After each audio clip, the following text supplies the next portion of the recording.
What is happening, people? It is Brian Alsruhe with NEVERsate.com, and as promised, I asked you guys for some questions about a bench-specific Q&A, and you guys showed up. Not only did you guys show up on YouTube, but you guys completely crushed it on Instagram, where there were literally like 200 questions within a couple hours. So, absolutely amazing, guys. I'm going to take this time to try to get through as many of them as possible. But first, here's a puppy. So this is Nala. Nala is actually a little Rhodesian Ridgeback girl who we just ended up getting. She is actually the half-sister of Kona. So now Kona has a little bit of a sister, and they actually take care of each other very, very well, which takes up a little bit of stress off me because Kona can be a handful. But yes, guys, indeed, this is something I really want to do a lot more of because I want to really start focusing my channel more on just giving you guys more and more stuff that you guys can use in your training or in your content or in your lives or whatever you guys are doing right now in your current situation. But I'm going to be trying to do more and more of helping you guys out and more interaction with the fans. So after every single video, guys, if you guys start leaving questions, I'm even going to try to start doing things like taking one of those questions that I might be able to do like a 3 or 4 minute video on and just do that video really fast and just try to make it more interactive with you guys and just try to give you guys more of what you're actually looking for. I've taken a real honest look at myself recently and found out that I'm probably never going to be one of those big, massive YouTubers, but what I can do with the time and the attention I do have is help you guys out. So I'm going to try to do as much as possible, but I can't do that without knowing how you guys want to be helped. So make sure in the comment section down below you guys are leaving questions. But for this particular thing, what I'm doing is I did the bench assistance finishers video, and then I'm going to do a bench specific Q&A, and then I'm going to do maybe the squat assistance finishers video, and then I'm going to do a squat Q&A. So you guys can have the video and then immediately get feedback on different things you had questions about, or whatever the case may be. That's really where I'm going to try to go just in the immediate future here, along with my other type of videos that I normally do. But yes, I am going to need some more influence from you guys from the comment section. Let me know what you guys want to see, what you guys have questions about, and things like that, because that is what I'm here for. So guys, let's get to this Q&A. All right, so the first question comes from Boone Magnuson, who says, so far all of your programs have 1 bench press session per week, which isn't true at all, Boone. Why are you lying about me, man? In reality, of the 6 free programs that I put out, 3 of which you only bench 1 time a week. However, your assistance work and your accessory work is so intense on those days, and the variations are so intense that benching 1 time a week is plenty. Trust me. Secondly, I do have 3 other programs where you're benching multiple times a week, so I'm not really sure where you're getting that about me, but I really wish you'd stop saying things that weren't true because that's probably not helping my business. But I forgive you, buddy. So I'm going to answer the second part of your question where you said, what are your thoughts on upping bench frequency, especially for something like 3 to 4 times a week? I would say 4 times a week benching is stupid and no one should do it unless they're in high school and care about nothing but benching. Benching 3 times a week is absolutely doable, but you're going to have to vacillate the intensities greatly. I think 2 times a week works probably best for most people, or 1 time a week with a lot of accessories that are dealing with the weak point of your lift. But to be completely honest, what benching multiple times a week does to help most people is that they're getting more reps of benching. So they're actually getting their technique better. They're not getting stronger. To be completely honest, I would rather, if it was just about pushing up strength, I'd rather do some other things that I'll get into the Q&A later, that I would rather see you do those things than just up your bench frequency, which it sounds like to me, maybe you need to do a little bit more technique work, because if your bench goes up with more frequency, then typically that's what's going on more so than just gaining strength off of benching more often. All right, next question. For lockout issues, does the pin press offer anything that a floor press doesn't? Yes, absolutely. You can actually adjust exactly where your sticking point is. So some people stick 2 inches off their chest. Some people's 3, 4, 5 inches off their chest. Some people stick way out at the end of their lockout. So a pin press allows you to kind of manipulate where you're actually sticking the sticking point of the bar. So I absolutely like the pin press better than the floor press, because floor press you have the option of coming down to your arms. Secondly, on the floor press, most people do not give the amount of attention and precaution to when they're bringing their arms down on floor press, and they hit the ground a little bit too hard on the bottom of this bone here. And when you have a weight that is not going anywhere and a floor that is not going anywhere and a bone that is semi-malleable, well, something's gonna give. That said, I absolutely love the floor press. I think people should do it. I just think they need to be a little bit more careful of their arms, but I do believe that a pin press is actually a superior exercise when you're talking about building a lockout for a bench press. Thanks for your question. Next question, best tip for using leg drive. Number 1, make sure that you are driving north on the bench, not driving your legs up. Most people make the mistake of trying to drive their legs up, and that brings their hips up off the bench, or your butt leaves the bench. But instead, I want you to be thinking about driving north. So if you start out with the barbell underneath your eyes, I want you to think about finishing that press with the barbell over top of your belly button because your body slid that far north. Now, fortunately, if you dig your setup correctly, then you will be in their traps, which is going to ping you to the bench, which is not going to allow you to slide at all, which is going to allow the force of your legs driving into that, create a wave all the way up your body. It's going to travel up into the bar. If you are not using leg drive on the bench press, you are leaving 40, 50 pounds out there overnight. And the second biggest tip that I give is to practice, because it is all about timing with leg drive. If your timing is off, you'd be better off not doing leg drive at all because it's gonna mess you up. You need to get it so that as you drive with those legs, that wave carries you and you can add amazing things to your bench press if you get those couple things down correctly. All right, next question. Tips for staying tight at higher rep ranges. Number one, the best way to stay tight is to not get loose in the first place. So once you get your setup, that does not change. You need to be mindful of every single rep, whether it be a bench press or a squat or whatever. I want you to think about every single rep being like a bolt action rifle in that you take a shot, that's a rep, right? You did one bench press. Once you're done that one rep of your bench press, you need to rechamber the round, re-aim, get everything set again before you take that next shot. Most people, when they go into a bench press or a squat, they're just trying to get through it. They're just trying to knock it out. And that's not the way that I look at it. I look at it as each and every single rep is an individual thing that can be improved upon, or you're either ingraining good reps or bad reps, so you better make it a good rep. So I would highly encourage you to focus on each and every rep. If you're losing your tightness at higher reps, it's either because you're breathing and bracing and you're not doing that correctly. And I've done entire videos on that, so I'd encourage you to go do that. Go check those out. But if that is not the case and you are breathing and bracing correctly, then you need to be more mindful about your reps, because at some point you are thinking about just getting through it instead of actually taking each rep for which it is. Otherwise, you would be set for every single one. All right, next question is, I can't make it to the gym as much because college and research. How can I maintain my bench other than push-ups? All right, two things here, man. Number one, how much time are you spending at college and research? Let's just say you're gone from 9 a.m. till 9 p.m., which I'm highly doubting that's not the case. And let's say you're sleeping like 6 to 8 hours a night. That still gives you 4, 5, 6 hours of your day that you are completely on your own, not doing anything else other than school and sleeping, if you are truly doing school and research 12 hours a day, which, be honest, not saying you're not, I'm just saying you're probably not. In my opinion, if you have time to watch TV, or you have time to surf the internet, or you have time to be posting things on Instagram, then you have time to make it to the gym, especially if it is a priority in your life.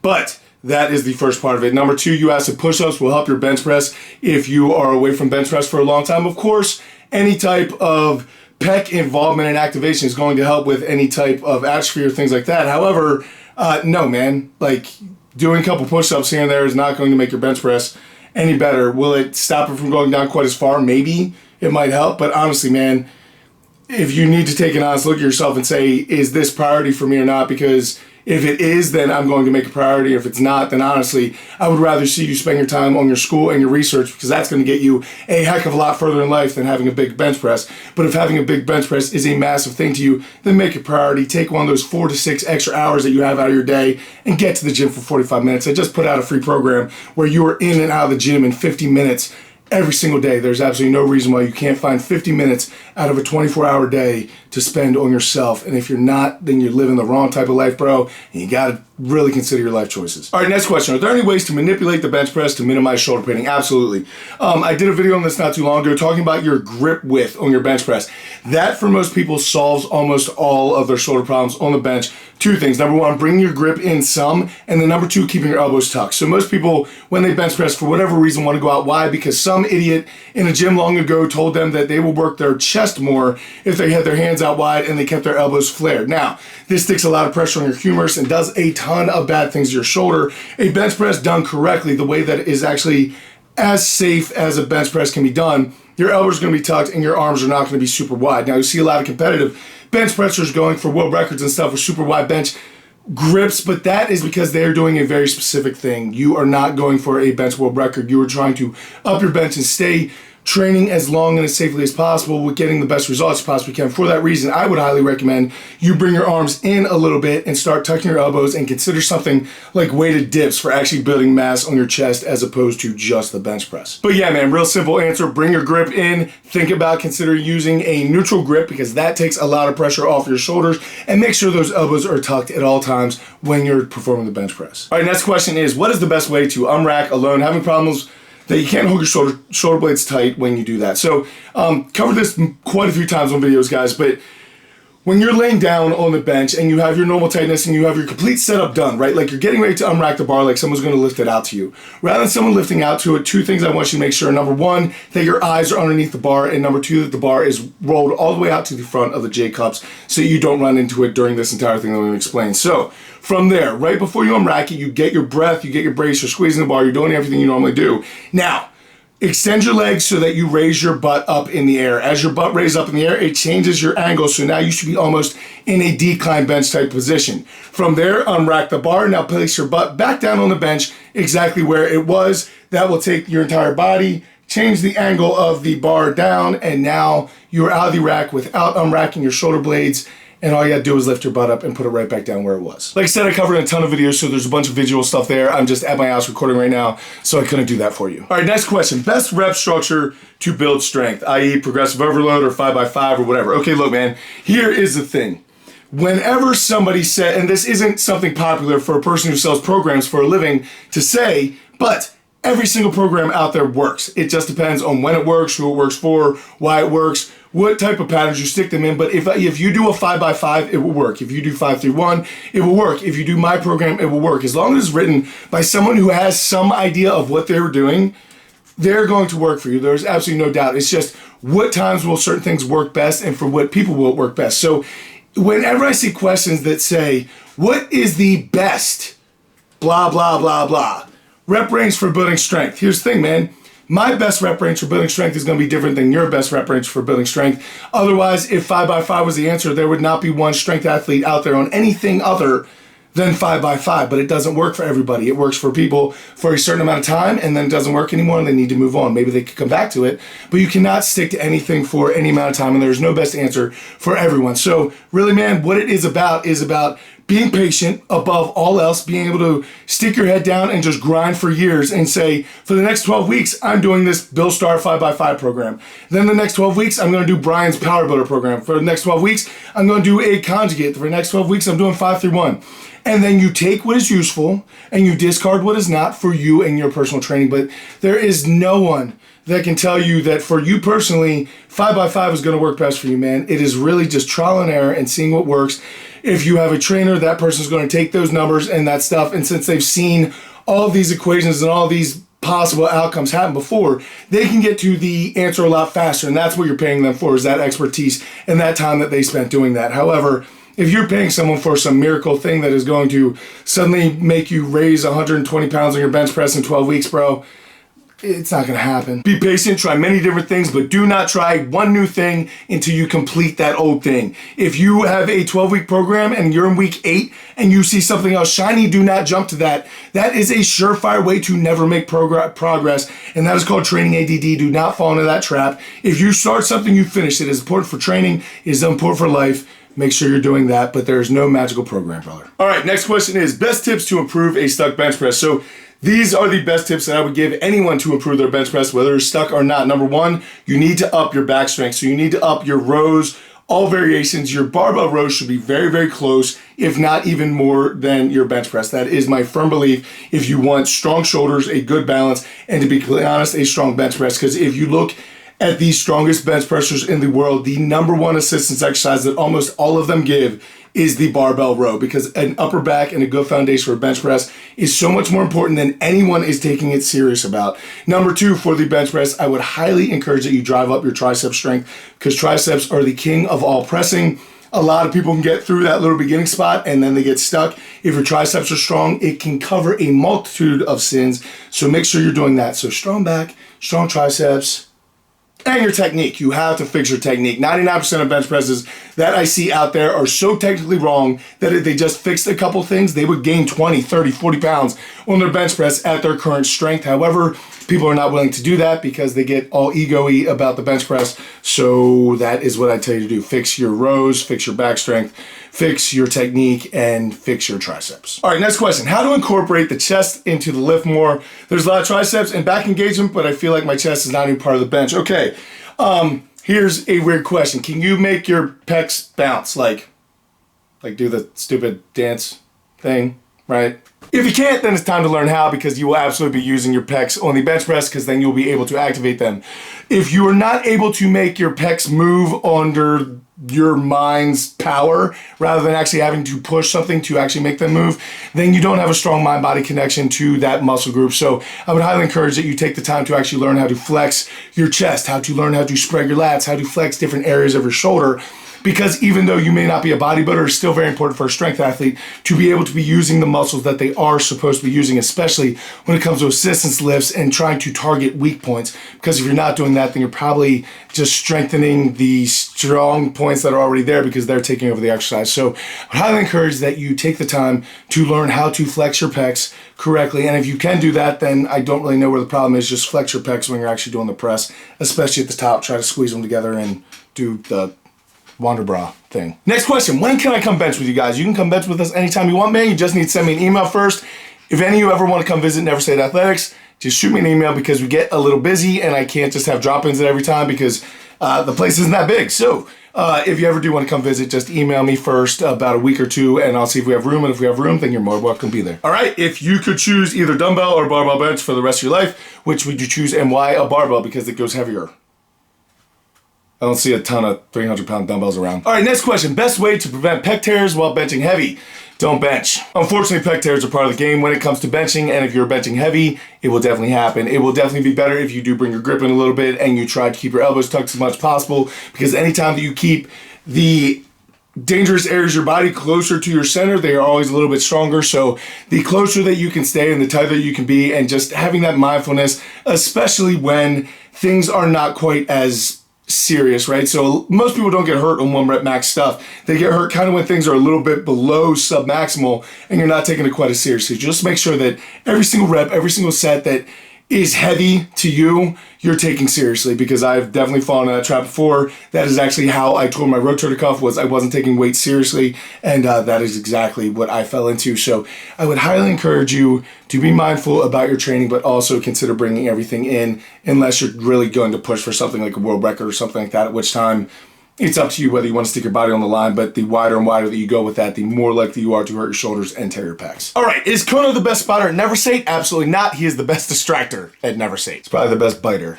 too. All right, next question. A lot of people ask this. What is the point of bench pressing for strongman training? Can it be completely deleted from a strongman program because you're asking for a friend? Okay, look, guys, here is the thing of why I keep bench in my strongman programming. I am not a powerlifter. I don't know that I'll ever be a powerlifter. I am a strongman, and even more so than a strongman, I'm just a dude who likes to lift heavy things and be as violent and dangerous as possible. When that time in my life arises, I want to be ready to answer that call. I'm gonna throw that in the conversation next to strongman or powerlifting. I really could care less about either one of those. However, I am a competitive strongman, so in order to keep my tricep and my pressing strength up, I feel that bench press is a necessity. Now, I hardly ever do regular bench press. If I am doing regular bench press, it will almost always have chains or bands on there or some type of accommodating resistance, because I'm trying to build explosiveness in my triceps and off my chest, just for things like the log press, because that does matter. Things like an incline bench for a log press absolutely matters. Do not believe anyone who does not tell you that. Also, for things like a floor press or a close grip bench press or a pin press, I can throw so much more weight on a flat bench press than I could on a pin press or an overhead press. So I'm able to throw more weight and more stimulus onto my triceps during my bench press days, but really, like I said, it's not the bench press. It is variations of the bench press that are more tricep specific, so that it ups my pressing strength in my strongman movements. And also the second reason is because if you're not just pressing like barbells and dumbbells, when you're actually using like logs, axles, kegs, blocks, whatever in the heck you're pressing over your head in strongman that week, you tend to get a little bit more beat up with elbow tendonitis and things like that than most people would if it's a standard balanced barbell and things like that. So in reality, for me, sometimes that second pressing day I look at as almost an accessory day to my actual real overhead pressing day, where I'm just working those bench variations and stuff, because 2 of those pressing days sometimes beats me up too much and I don't progress as fastly as I would if I did 1 strongman pressing day and 1 bench day where I'm just overloading the triceps and really trying to focus on that. So yes, for me personally, I do think strongman, you do need variations of the bench press still in your program. I think throwing them out completely is probably a mistake. However, I do know a lot of people that are successful who do that, but probably not at the level that I would consider good. Do you like using and recommend using the slingshot for bench press training? I think the slingshot is very similar to like a floor press or anything else where you're going to be able to do some sort of overload like a pin press.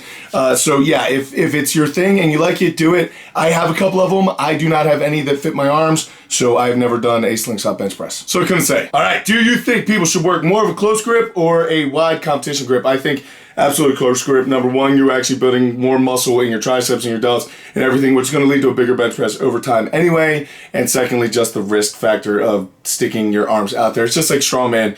If I have a continental clean and press, I hardly ever do the continental clean and press because it's such a high risk movement. I hardly ever do it unless it's coming up in a competition. Now, when it's coming to competition, I hammer that thing like crazy because it's worth it to me. So everything gets more specific the closer to a competition that you get. So if you are a powerlifter and you bench with a wide grip, then as you get closer to competition, I would get more and more specific to practicing like you're going to play. However, as far as just regular benching and building strength and the average person, I think being closer on the bench is 1,000 times safer and more productive anyway. Do you think a pin press as a main bench variation is a good idea if I have really long arms and a small rib cage? No.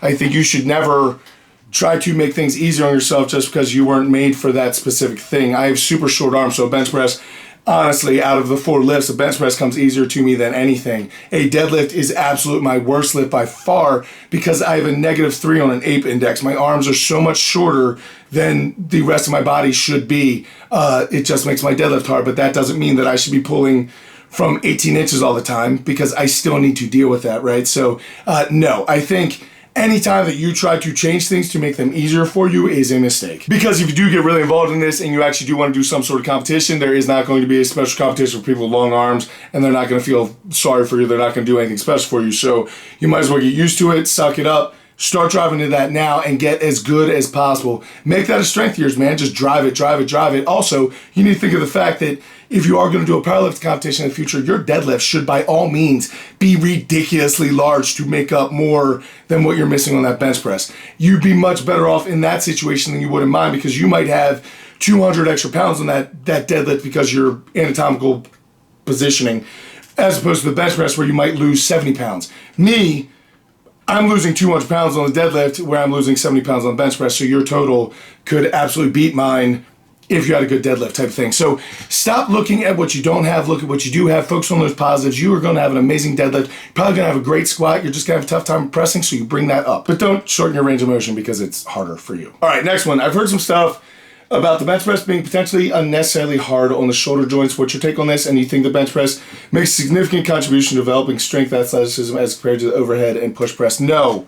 To be completely honest with you, I think the bench press is important for tradition, and that is about it. What I don't understand is every other weightlifting thing kind of makes sense, right? Like as we were moving up and we were hunter-gatherers and learning how to like dominate our environment, squatting makes sense, deadlifting absolutely makes sense, overhead press makes sense. I'm really fascinated by the thought of like a caveman laying down on the ground, another caveman sticking a log on top of him and going, dude, see if you can push this because I think it's really going to press that chick over there. But it happened. And yes, I know where the bench press came from, people, but I'm talking about originally, like, it's the stupidest idea ever. And somehow it's the most popular. Which probably also explains my lack of YouTube subscribers. But yeah, man, I think it is terrible for your shoulders. I actually think that something like a weighted dip done correctly is safer and better for you as a mass developer and strength developer for your chest. However, you don't get a competition for the weighted dip, so a bench press is always going to be there. It's never going to go away, so we just need to figure out how to do it as safely as possible if you do want to compete in it, or find a different sport that doesn't have anything to do with the bench press. Like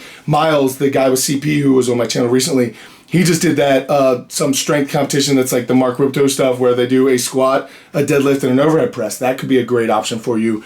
Weightlifting, of course, with snatch and clean and press would be a great option for you. And then strongman, of course, you're never going to do a bench press in strongman. So yeah, those are plenty of options. If you don't want to do it, you don't need to do it. However, it's not going away, sadly.